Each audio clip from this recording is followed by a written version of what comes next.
All right, friends, welcome to another edition of Uncovering the Investigation, where we kind of take you behind the scenes of our latest 9 News investigations. With me, as always, our lead investigator, Scotty Hunter. Now, Scotty, this week we're talking about a story that has been particularly disturbing. Just to kind of set the scene for you, after Hurricane Ida, there were 7 nursing home facilities in the New Orleans area that were evacuated to a private warehouse in reportedly squalid conditions. The health department wound up having to step in and to rescue these people, nearly 900 of them, more than 800 at least. And as a result, 7 people have actually died from this. Now, Scotty, what else have we learned about this situation? Yeah, Liz, apart from those 7 people that died, we also know that 12 more had to be taken to the hospital. So this was pretty serious. I mean, those people, once the state stepped in, they had to get those people out of there just as quickly as possible. We know that from the notes that LDH had, that the warehouse had taken on water, that it smelled of urine and feces all over that facility. There were just so many glaring issues that were going on there. There wasn't enough food for people. They had people sleeping on mats and cots basically on the floor and just inches away from each other. It was just, from the people that we spoke with that were actually inside that warehouse, it was just horrendous inside there, as they were basically left to die. Right. Is what some of them said.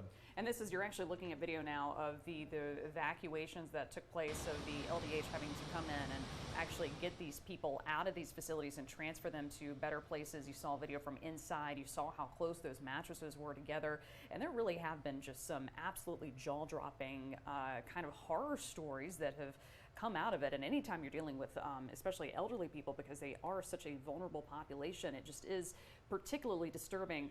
But Scotty, we've also learned that all of these facilities, and these were all owned by the same person who has actually been, we've looked into them, the investigators have looked into him in the past because of facilities that he owns here locally.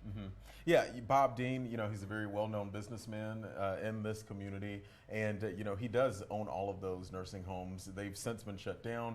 Their licenses have been snatched because of this so far. So, you know, it's kind of being investigated as well by the Attorney General. They're looking into Bob Dean and these nursing homes as well. He also owns that facility in Tangipahoa Parish where they were taken, and so we actually tried to speak with the state about this just to kind of see what the situation was and just what made them say we have to step in here. And we also talked to some folks that were actually inside that facility. Here's what they had to say. The opinion of LDH that all 7 facilities have failed to properly execute post-landfall emergency preparedness plans to provide essential care and services to their residents. I'm good. I'm lucky to be alive. You had no way to go to the bathroom. So if you couldn't make it there, you went on yourself. I mean, I was urinating on myself for 4 solid days because I couldn't get to the bathroom. And you know, Liz, it was just awful to hear things like that. And these, you know, keep in mind, are some of the well-bodied, you know, able-bodied people. And, you know, it's hard to imagine just the folks that are in wheelchairs and things like that just can't physically, you know, get up and go to the bathroom. Right. There were certainly some bad situations, and I think we heard from somebody who was in that facility. They said that it was a situation their friend couldn't get oxygen. We've had reports from some of our partners in New Orleans also looking in this about people saying that they couldn't get their medication, so they went days without the proper medication. So really just a tough situation. But what were some of the other issues or some of the other questions that you had about this? Yeah, so we actually tried to track down Mr. Dean. We know that he has some offices here in downtown Baton Rouge. We went to go find him there. We were eventually able to, through our partners in New Orleans, we were able to speak to him by phone and just kind of ask him, hey, you know, what was the deal here? What was going on? Why did you think this was okay? So we actually heard from him, and then we talked to the state after we heard what he had to say, just to get their reaction to that. Yeah, and this folks, is this was a soundbite that definitely has gotten a lot of reaction from a lot of people, and here's why. We only had 5 deaths within the 6 days. Normally, with 850 people, you'll have a couple a day. So we did really good on taking care of people. What was your response to Mr. Dean saying that overall, basically, they did an okay job here? I don't think anyone could reasonably reach a different conclusion that the standard of care for those residents who are our most fragile residents was not met. I mean, the way that he approaches it, it sounds Matter of fact. very matter of fact, Yeah. very callous even. Yeah, some people have described it as callous, and they say when you look at a situation like that, any deaths in a situation like that with among the most vulnerable in our population here in Louisiana is bad, and it just seems like it's numbers.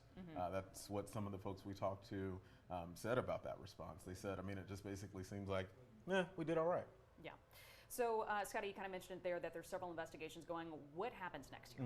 Yeah, we do know that the Attorney General has launched an investigation into these properties and into that property owner. We also know that the Attorney General, Jeff Landry, has actually asked for the public's help because a lot of people, with either their loved ones or relatives, they know someone who was involved in this. And so they're asking for those folks to step in and to try and give them any clues, give them more context, give them more information about what was going on. I do want to point out, though, that we actually, when LDH initially went to go and check out the warehouse after Ida had made landfall, they told us that some of their inspectors had actually gotten kicked off the property. They say that Mr. Dean was using intimidation and other things like that, basically telling them to get off the property.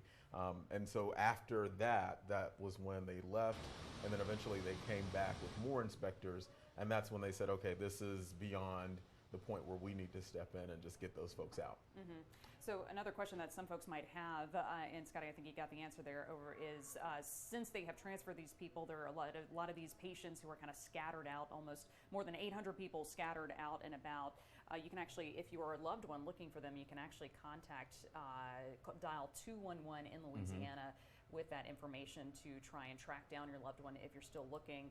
And Scotty, if they want to look a little bit deeper into what you've uncovered, you have that information. Yeah, so here is the story that we actually have, the latest one. We've done a couple of these right now, but here's the latest story that we actually did on this.